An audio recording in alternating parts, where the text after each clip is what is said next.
জুলাই গণ অভ্যুত্থানের সময় আশুলিয়ায় 6 মরদেহ পোড়ানো সহ 7 হত্যা মামলায় সাবেক এমপি সাইফুল ইসলাম সহ 6 জনকে মৃত্যুদণ্ড দিয়েছে ট্রাইব্যুনাল। 3টি অভিযোগে সাইফুল ইসলামকে যাবজ্জীবন সাজাও দিয়েছে আদালত। আন্তর্জাতিক অপরাধ ট্রাইব্যুনালে এই মুহূর্তে ব্রিফ চলছে, সরাসরি চলে যাচ্ছে সেখানে। সুপিরিয়র যে ডিআইজি, এসপি, এডিশনাল এসপি এরা ঘটনাস্থলে ছিলেন না, সম্ভবত এই বিবেচনা করেছেন ট্রাইব্যুনাল। কিন্তু আমরা তাদের সংশ্লিষ্টতা যথার্থভাবে প্রমাণ করতে সক্ষম হয়েছি এ বিষয়ে, এবং ওনারা প্রমাণের সাথে একমত হয়েছেন। আমরা যে সাক্ষ্য উপস্থাপন করেছি দোষী এটার সাথে একমত হয়েছে, কিন্তু সেন্টেন্সিং ক্ষেত্রে কারণ এই লাশ পোড়ানোর সময় তারা উপস্থিত ছিলেন কিনা এই বিষয়টি হয়তো বিবেচনায় নিয়েছেন। তারপরে আমরা জাজমেন্ট দেখব, দেখার পরে সিদ্ধান্ত।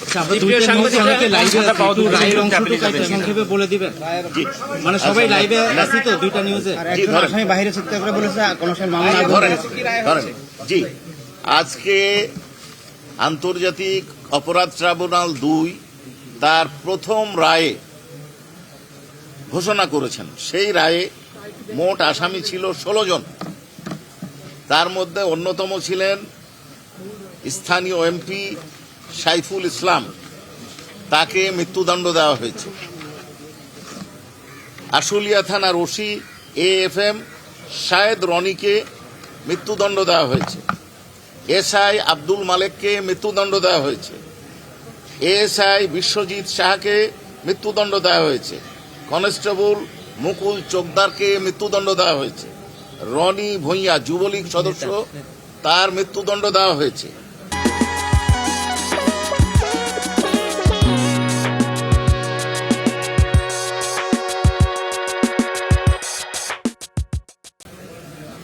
যাবজ্জীবন কারাদণ্ড, অর্থাৎ মোট 6 জনের মৃত্যুদণ্ড দেওয়া হয়েছে। যাবজ্জীবন কারাদণ্ড দেওয়া হয়েছে 7 জনকে।